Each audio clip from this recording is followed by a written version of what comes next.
할렐루야. 하나님께 영광 돌립니다. 여러분 모두를 축복합니다.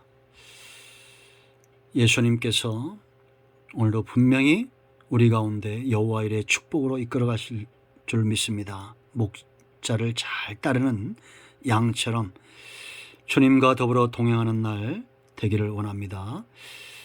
오늘은 이제 15절부터 17절 말씀까지 보겠습니다. 기도합니다. 영광을 우리 하나님께 올려드립니다. 온 마음으로 하나님을 사랑합니다. 예수 그리스도의 이름을 의지하여 기도하오니 우리가 우상의 노예, 우상숭배 올무에 빠지지 않게 하시고 탐욕의 탐심의 노예가 되어 기복적 삶을 사는 것이 아니라 하나님을 온전히 섬기며 하나님과 동행하기를 기뻐하고 여호와의 선하심을 날마다 맛보아하는 하나님의 사랑에 붙들림 바 된 자녀의 삶을 살게 하옵소서. 종을 낮추시고 겸손하게 하시고 말씀에 도구만 되기를 원합니다. 예수님의 이름으로 사모하며 기도합니다. 아멘. 15절 말씀 보겠습니다. 너는 삼가 그 땅의 주민과 언약을 세우지 말지니 이는 그들이 모든 신을 음란하게 섬기며 그들의 신에게 제물을 드리고 너를 청하면 네가 그 제물을 먹을까 함이며 또 네가 그들의 딸들을 네 아들들의 아내로 삼음으로 그들의 딸들이 그들의 신들을 음란하게 섬기며 네 아들들이 그들의 신들을 음란하게 섬기게 할까 함이니라. 너는 신상들을 부어 만들지 말지니라. 아멘. 자, 여러분, 이스라엘이 가나안 땅 하나님이 주신 기업, 하나님의 축복, 하나님과 더불어 사는 삶 가운데서 그 기업을 회복할 때 가장 중요한 것은 이방인들을 진멸하고 그들의 우상숭배와 철저히 단절하는 것이었습니다. 여러분, 지금 하나님의 임재가 있었죠. 광야에서, 애굽에서 하나님의 이적을 그만큼 체험한 사람들이었습니다. 그런데도 그 은혜, 그 받은 바 하나님의 사랑과 하나님의 그 능력과 그 모든 것들은 쉽게 잊어버리고 자기들 스스로 우상을 부어 만들고 이것이 하나님이라고 했던 자들입니다. 여러분, 우리가 이런 함정과 올무에 빠지면 안 됩니다. 제가 지금 우리가 이사야와 로마서와 이런 말씀들을 통해서 이 우상 숭배의 무서움들을 살펴보고 있는데 사탄은 우리를 굉장히 어리석게 만들어요. 사람이 만든 돌과 나무와 철 이런 것들에게 어떻게 생명 없는 것에 가서 빌면서 그렇게 기도하게 하고 그것을 섬기게 하는지 모르겠습니다. 제가 존경하고 한동안 영향을 받던 이동원 목사님 제가 말씀드렸죠. 그분이 불교를 다니면서 불교 학교 학생회장도 했는데 너무 힘들고 어려울 때 그 불상 앞에 가서 있는데 어떤 날 그런 생각이 들답니다. 저 양반이 나를 알까? 저 사람이 나를 알까? 항상 1년 내내 똑같은 표정으로. 돌이 어떻게 알겠어요? 돌멩이가 형상이 바뀌었다고 사람이 만든 것이 어떻게 우리의 심정을 알겠습니까? 자, 여러분, 이제 오늘 우리가 주목해야 될 것은 하나님을 섬기는 것은 정결한 마음이요, 나누어지지 않는 마음입니다. 그러나 이 우상숭배는 특히 이 출애굽 당시의 가나안뿐만 아니라 지금까지 모든 그런 사탄의 전략은 우상숭배에 빠지는 이 영적인 간음, 육체의 간음이 하나가 되는 거예요. 특별히 이 시대는 바알과 아세라 이 신들을 섬길 때는 그런 음란한 행위들이 있었습니다. 그러니까 이 주상들을 허물게 한 겁니다. 자, 여러분, 너는 보세요. 15절 그 땅 주민과 언약을 세우지 말라. 지금 11절과 12절 똑같은 말씀들을 하고 있죠. 그 신들에게 제물을 드리고 너를 청하면 네가 그 제물을 먹을까 함이라. 이런 음식을 먹으면서 음란한 행위들을 하는 거예요. 여러분, 노아의 때는 어떤 때냐? 창세기 6장을 보면 1절 이렇게 말합니다. 사람이 땅 위에 번성하기 시작할 때, 사람이 땅에 번성한다는 것은 성공한다는 거죠. 이제 크게 번성했다는 겁니다. 하나님의 아들들이 사람의 딸들의 아름다움을 보고 자기들이 좋아하는 모든 여자를 아내로 삼는지라.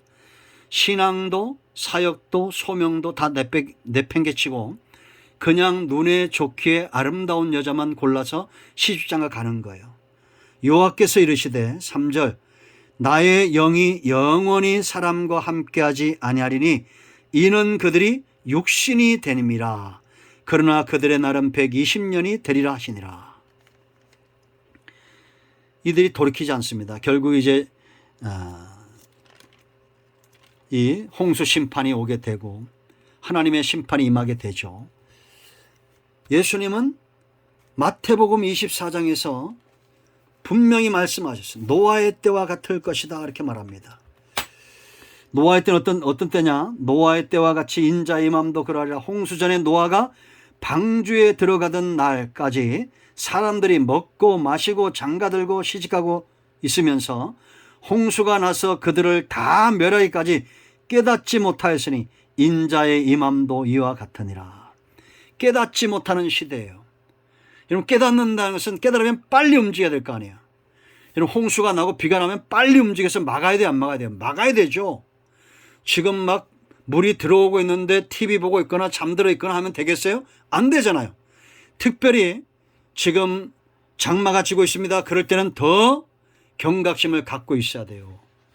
할머니하고 손주하고 이분이 거동이 불편한데 비가 오는데 손주는 잠들었는데 할머니는 깨어있다가 그 손주를 구해낸 사건이 있었죠. 며칠 전에, 얼마 전에 비 왔을 때. 그게 정상이에요. 여러분, 우리가 영적으로도 깨어있어야 됩니다. 지금 세상 도랑을 봐야 돼요. 세상 사람들은 먹고 마시고 시집가고 장가가고 이게 뭐냐?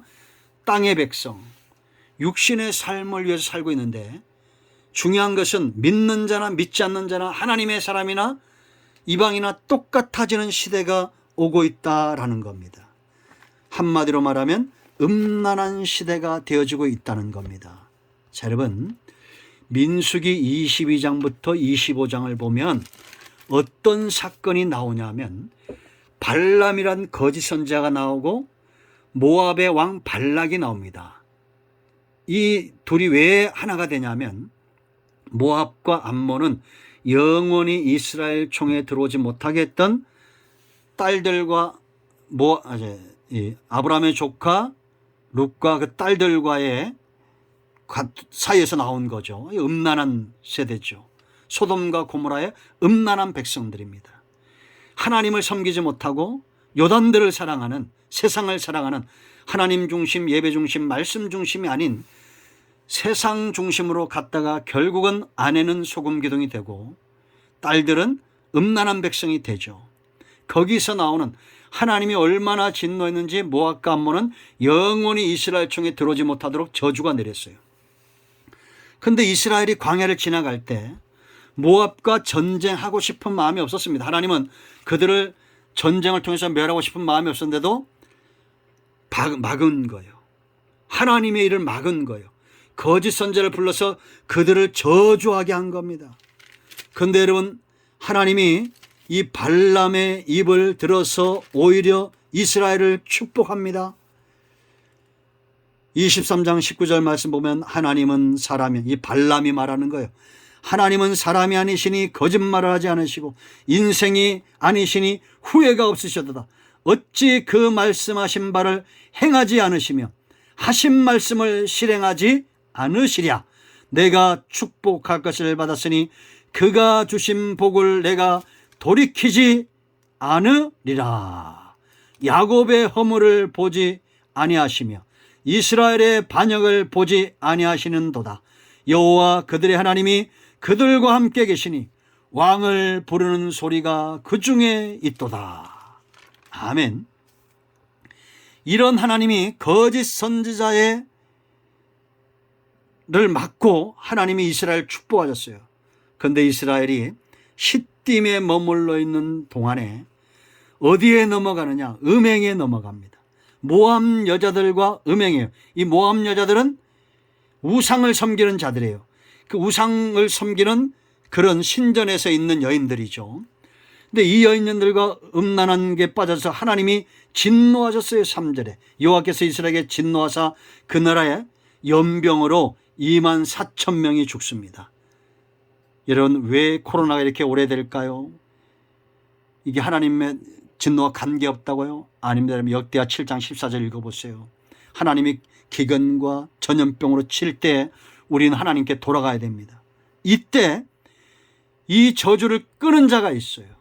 그게 누구냐? 바로 제사장 엘르아살의 아들 비느하스예요. 제사장 아론의 손자, 아들이 아니라 손자죠. 엘르아살의 아들, 아론의 손자, 엘르아살의 아들 비느하스예요.